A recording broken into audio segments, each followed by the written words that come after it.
Hi there, my name is Nathan McGuire and I'm one of the Associate Ministers at Streatham Baptist Church. Today is the International Day for the Abolition of Slavery, but we recognise that slavery is not just a historic issue, but an issue that we face in our modern times as well.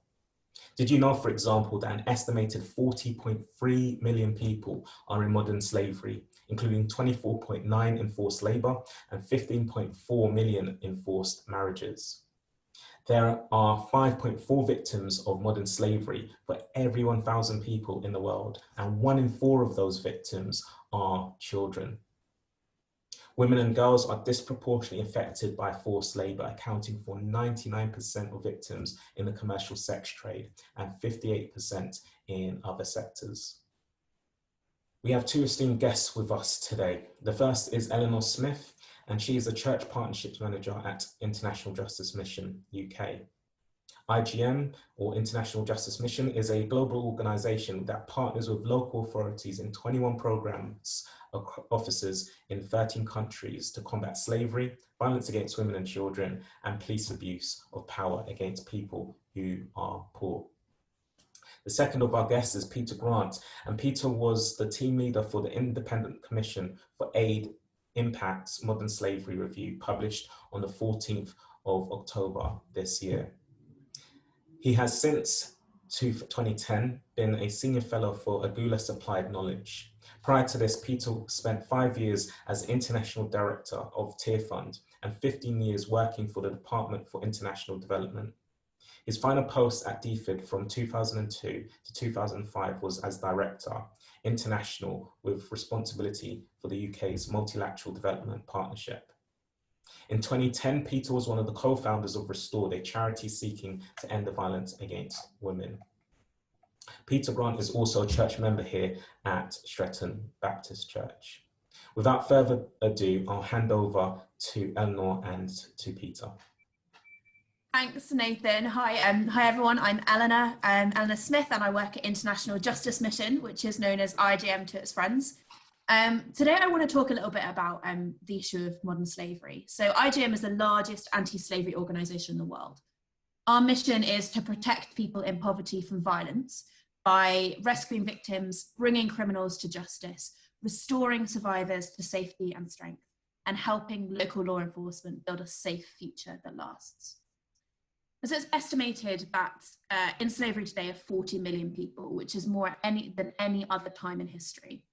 25 million of those are trapped in forced labour slavery, and tragically 1 in 4 of those people is a child. So at IGM, we partner with local authorities in 21 programme offices in 13 countries to combat slavery, violence against women, and other forms of abuse against people who are poor. And in the face of this abuse, IGM and our partners protect people in poverty from violence, the most prevalent of which would be slavery. We collaborate with the local authorities to build communities where all people can be expected to be safe and protected. So we do this in kind of 4 key ways, which I'll just talk you through quickly to explain. So IGM and our partners, we strengthen justice systems. This looks like collaborating with governments and community leaders to respond effectively to the problem of violence. See, the thing is, the laws are there to protect people, but it's just that the laws aren't always being enforced. And so we collaborate on the ground to train and equip justice systems to be the best they can be. Secondly, we rescue and restore victims. We partner with local authorities to rescue victims from violence such as slavery and restore survivors to safety and stability. Every single survivor that we rescue receives minimum 2 years aftercare with specialised trauma-enforced care. Thirdly, we bring criminals to justice. So we work with justice system officials to ensure criminals are held accountable, stopping that cycle of violence. Accountability leads to change because, like all bullies, those who trade in humans are cowards. And when they see that slavery is no longer a low-risk, high-reward business, they'll likely not do it anymore. And we scale demand for protection. We train and equip champions to advocate for protection across the world. So that might look like training thousands of police officers in South Asia, or raising up champions here in the UK to advocate for stricter sentencing laws for those accessing online images of child sexual exploitation. Later on, I'm going to take a little bit of time to talk about how you can get involved with the work of IDM through prayer, action and generosity. But for now, I'm going to hand it over to Peter to share a little bit about his work. Thank you, Eleanor. My name is Peter Grant. I'm a member at Streatham Baptist Church, and for the last year, I've been leading a team for the Independent Commission for Aid Impact to review the UK government's work on modern slavery. Our report was published last month, and you can find it at the website of the Independent Commission for Aid Impact. Now, interestingly, the modern slavery term itself is rather controversial. Some see it as positive, drawing on the energy of the abolitionist movement from 200 years ago, but others see it as having very negative historical and colonial undertones. We concluded that the UK government didn't really build enough on the work that others had done in this area before. It didn't really look at the work the American government had done on trafficking in persons, and the international organizations, including the International Labour Organization, on decent work. There was a real sense when Theresa May sort of launched this work from 2015 onwards, that it was the UK who was first on the scene and doing it ourselves, whereas this certainly isn't the case. My second slide looks at some of the main conclusions from the report. And there are positive aspects of what the government has done. The first is the Modern Slavery Act, which was a very pioneering act, one of the first of its kind in the world, which was passed in 2015. And that has outlawed modern slavery as a crime here in the UK, and allowed the UK government to take action overseas as well through the aid programme. In 2017, Theresa May, who was then Prime Minister, led a call to action in the United Nations. She asked governments around the world to commit to ending modern slavery in their countries. Over 90 governments have signed up to this, so it's been a real focus to raise awareness and attention on the issue of modern slavery.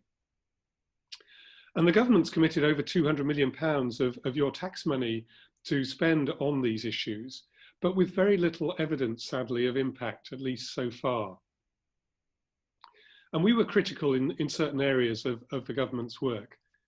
We felt that more could have been done to involve survivors of modern slavery in the government's programmes. We felt that they'd done too little to build evidence of what works to end modern slavery, so that the interventions are the most appropriate.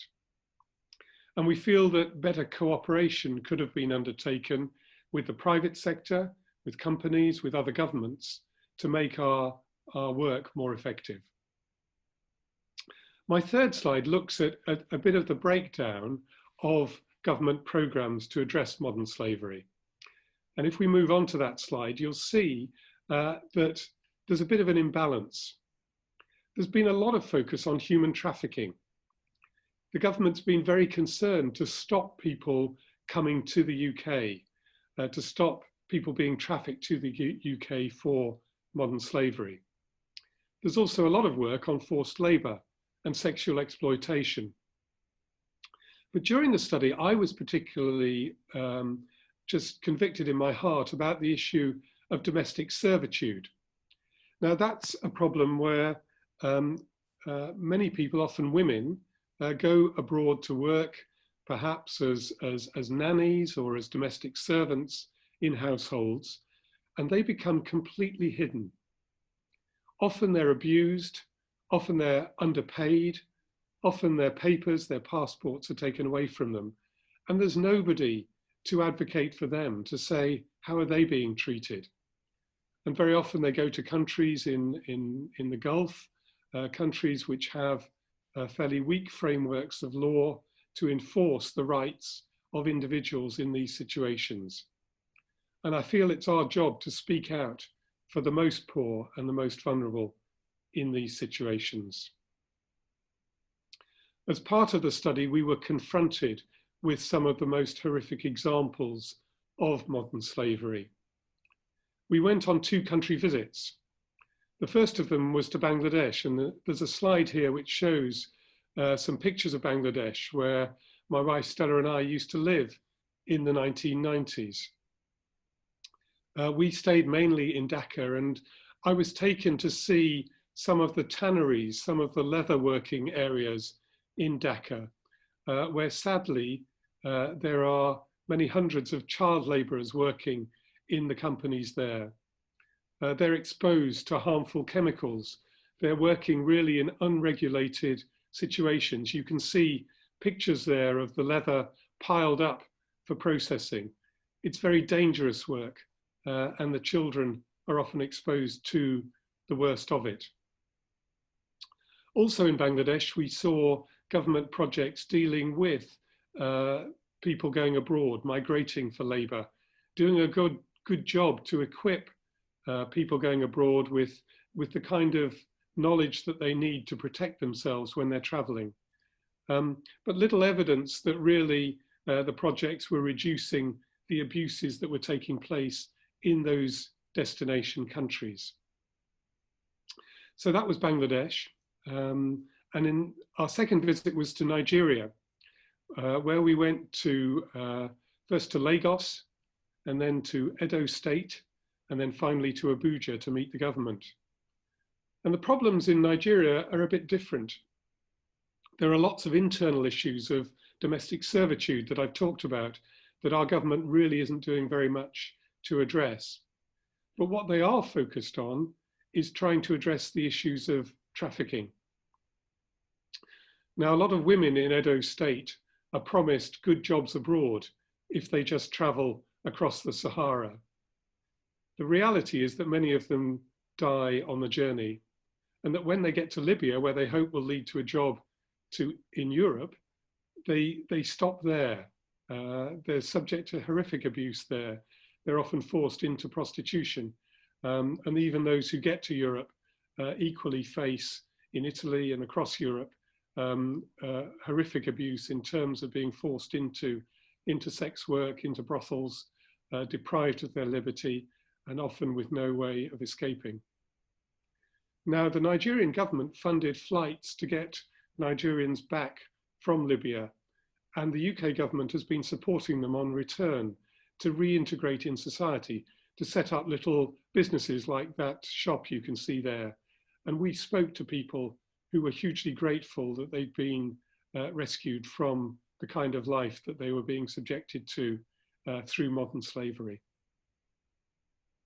One of the encouraging things in our review was seeing how many Christian organizations are working in these areas, in Nigeria, to support people in Bangladesh, and indeed globally. And we saw programs elsewhere in the world where many Christian organizations were at work. And one of the most prominent of these was International Justice Mission. And I'm now going to hand over to Nathan to bring in some questions and answers where hopefully we'll hear a bit more about the work of IJM through Eleanor, but also a bit more about our review. So Nathan, back to you. Thank you, Peter. All I can say is really wow. It's so, in a way, really shocking in terms of the scale of the issue. I was just wondering how big, from your perspectives, how big is the issue of modern slavery?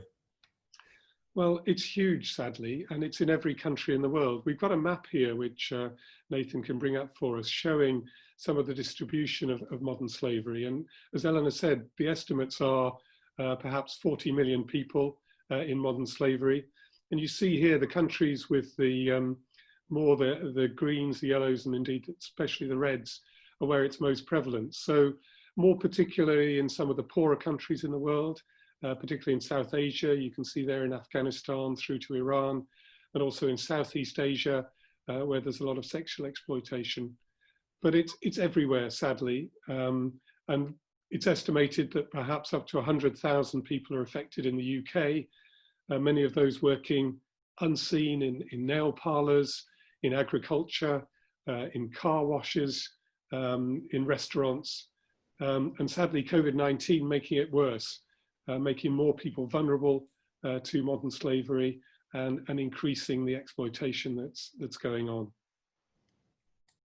Yeah, it's a huge issue, as the kind of stats I shared show. I think none of us are untouched by it as well. It's something that it's just worth being aware of. Is that, you know, there's the well-known quotation of once you finish breakfast, you've relied on half the world.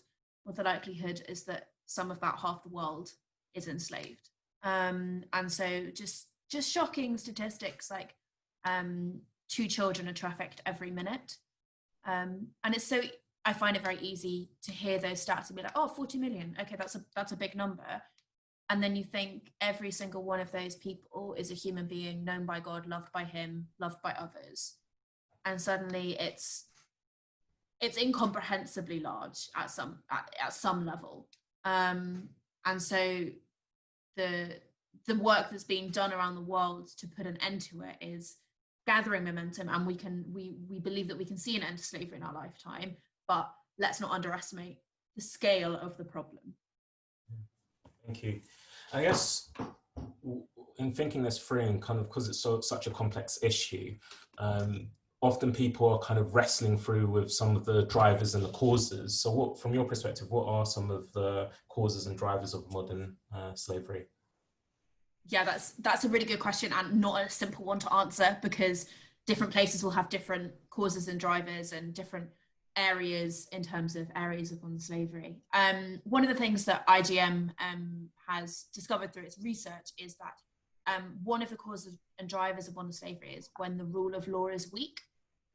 So I mentioned earlier this kind of idea that the laws are there, but they're not being enforced. And so there's impunity. So if someone can gain a human and exploit them and gain money through it and not be punished, in some ways you're just like, well, why wouldn't you?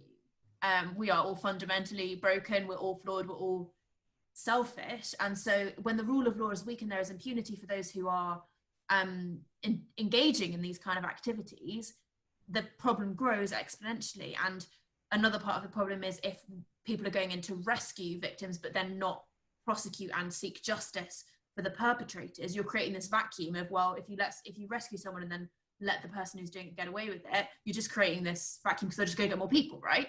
So actually it's a combination of those things, which is why basically why I work for IJM, because I think that their theory of change in terms of rescuing, restoring, restraining, reforming is so important and actually gets to the heart of the problem. Peter, I'm sure, can say more about the causes and drivers of modern slavery, but from an IGM perspective, from the work that we've done, the research we've done, so it's about the rule of law and violence against those who are poor. Yes, as part of our review, we were able to look at quite a lot of the research underpinning modern slavery and understanding it. And clearly the drivers are very complex. And, you know, the bottom line is nobody wants to be in modern slavery. Nobody wants to see their children go into slavery or bonded labor in any form. But often people are faced with no choices. So poverty is a huge underlying driver of modern slavery. People are forced into vulnerable situations because they have no choices, no other options for work that they can do. And so I think we need to look at that in the broader context of poverty, but also show social norms of what's acceptable within societies, how people, as Eleanor said, don't choose to enforce the laws that are there, corrupt police forces and officials which allow practices to go on, inadequate regulation of industry, people for looking at profit above human beings. So, you know, very often it's criminal exploitation.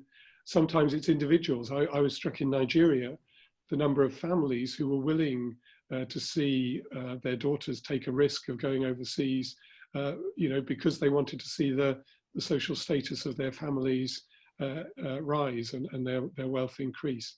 So I think questions we have to all ask ourselves about our motivations and you know, the drivers in our own hearts for this kind of thing. So I guess the next question is that often it can feel like the issues in other countries and the UK is all right when it comes to this. And Pete, you touched on this a little bit earlier. Is this an issue in developing countries only, or is this something that the West or the UK in specifically has to address within our own country as well? Yeah, I think one of the big reasons why Theresa May chose to pioneer the Modern Slavery Act was a concern about what was happening here in the UK. Estimates here are very difficult. Somebody has estimated, 13,000 people in modern slavery. Others have said up to perhaps 100,000 in modern slavery. And there's something that's been set up called a national referral mechanism, which in fact any of us can refer people to if we suspect that modern slavery is taking place. And figures from the third quarter of 2020 showed a total of 2,500 people being referred as potential cases of modern slavery in those 3 months. So that gives you an indication that would be the equivalent of 10,000 a year, perhaps. Roughly half of those adults, half of them children, many of them coming from the UK itself. The most common other countries from which people were referred were Albania and Vietnam, and then you can run down the list of other countries there.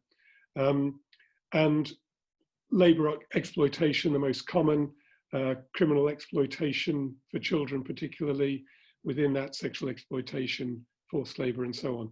So sadly, very much alive and well in the UK. And the government advertising campaign has emphasised how often this can be an unseen issue, and something therefore we need to just keep our eyes open to think, is that person actually in modern slavery? Do they have freedom? Can they walk away from that situation they're in? Calls on all of us to be a bit more alert to what's going on. I guess just following on from that, I remember going to a workshop and recognizing that that individuals, even within car washes, for example, are subject to modern slavery. So I'm just wondering if there's any sort of concrete examples like that in our everyday lives where we might actually unknowingly be engaging with people that are modern day slaves. That's that's a really good question. And to be honest, as Peter mentioned, there are some places which are kind of hotspots for it. So nail bars, car washes, that kind of thing. A lot of it will be hidden. Something that's good to watch out for is public transport. One of my friends a couple of years ago actually was involved in helping someone get away from what was looking to be a trafficking situation on a tube out of London, like just a train outside of London. And what does it look like to just be aware on public transport of the dynamics and things that just look out of place, and not being afraid, not being British and Londoner about it and be like, oh, well, not my problem. Actually asking those questions and getting involved. So yeah, Peter again can I'm sure shed some more light on that. Yeah, not much to add really. I think, I would refer you to the Home Office website. They've got quite a lot of good materials, and the advertising campaigns they've been running, helping us to identify the hidden victims of modern slavery. So what can be done to seek an end to modern slavery? And I guess, again, it's such a big issue. I'm sure it's multifaceted, but what can be done from, as Christians, from our perspective, to address the issue? Well, a lot of the action is not at our level. It's, things that government must do in terms of law enforcement and so on. There's really interesting things for the private sector to do, for companies to get involved to ensure that there's no modern slavery in their supply chains. And that's something else we can do, is to ask companies, to lobby them, to say, what are you doing, Sainsbury's, what are you doing, Primark and M&S, to ensure that there's no modern slavery in the goods you're selling to us, and so on. And then there's the stuff that we can do as individuals. And I think, campaigning is part of it, but also thinking about, how we shop. I think that's a really interesting area. One of the experts working on our review said to me, Peter, she said, you know, if something is pretty cheap, then you need to be suspicious. And she was saying we should all stop buying the tat, you know, the cheap plastic stuff, the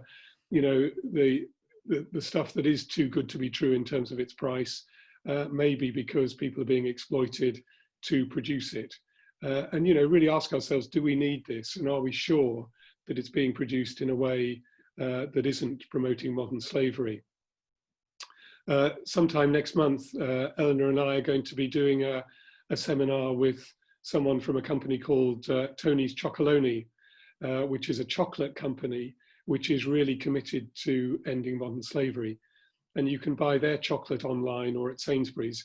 And when you read the wrappers of that chocolate, you learn a lot actually about slavery in West Africa, in the cocoa industry, and how we can use our choices of the chocolate we eat to help eliminate it. So lots of practical things. Yeah, I think the thing that always comes to mind when what can I do is a quotation by a woman called Anna Lappe, who says, every time you spend money, you're casting a vote for the kind of world you want to live in.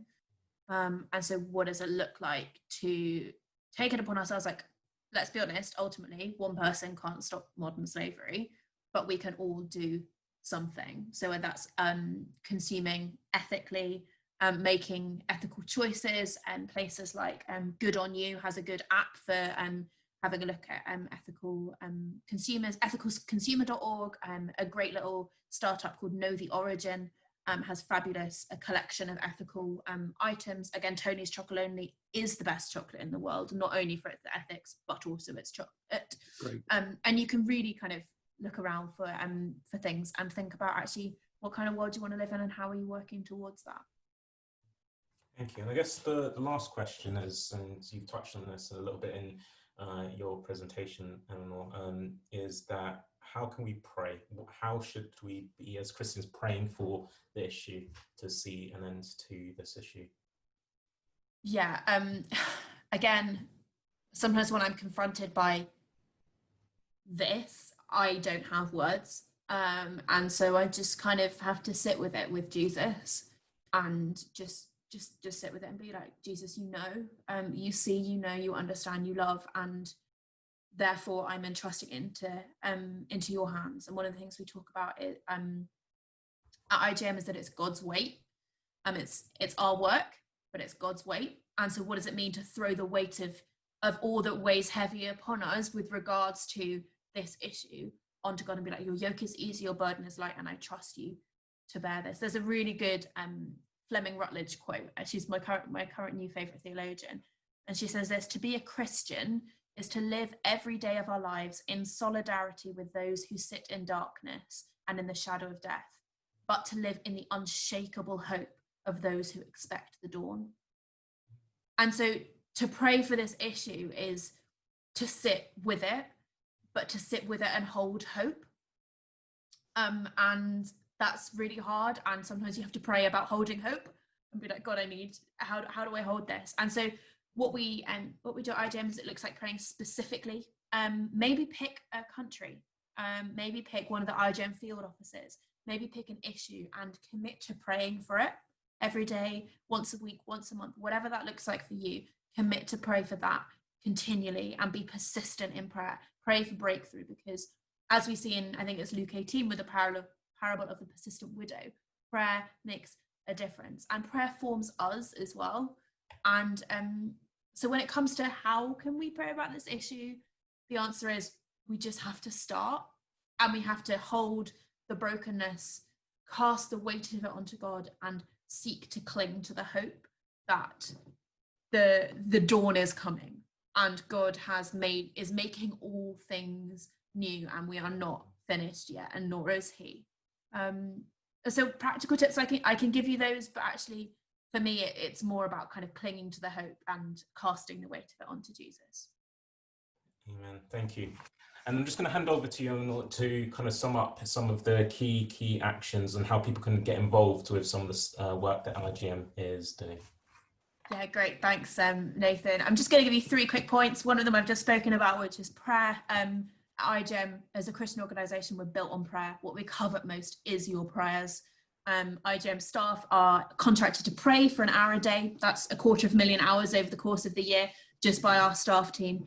So the single most powerful thing you can do is pray, whatever that looks like for you. And so often in our work, we have seen miraculous breakthrough in seemingly impossible cases, looking like finding one person in a city of millions of people, that kind of level of mad, because of the faithful prayers of supporters around the world. So if you want to join our army of faithful prayer warriors, you can head over to igmuk.org/pray to sign up and receive our fortnightly prayer emails, and also get details of our upcoming Pray for Justice event, which will be happening in February online. The next thing you can do is generosity. So prayer is where it starts, but not where it ends. So stopping slavery isn't free. And you can also choose to build a future of freedom by becoming, for example, a freedom partner. So joining a community of people around the world who monthly provide the resources to rescue those trapped in slavery. So have a look at the link on the screen, igm.org/uk/choose-freedom to learn a little bit more about that. And then finally, if you're a doer like me, I'm a bit of a doer, action. So basically the kind of limits of your imagination. What do you love to do? What are you passionate about? How can you use that to make a difference? So whether that's organizing events, setting up a fundraising challenge, getting involved in an advocacy group, doing something a little bit mad with fundraising. We had someone who ran a marathon in Crocs for us. So the possibilities are kind of endless. What do you want to do? Where are you passionate? Where are your skills? Talk to us, and we would love to see what we can work with you on to see slavery ended in a lifetime. Head over to igmuk.org/champions to get some wacky ideas and get in contact with us about what you can do. But as I said, kind of the thing that we value most is your prayers. So thank you for praying with us and for us. We are forever grateful to be in team with you. Thank you so much. I just really want to say a really big thank you to you both for your time, for your passion, and for your heart for this issue, and for really encouraging us to join in the invitation that has been set first by Jesus.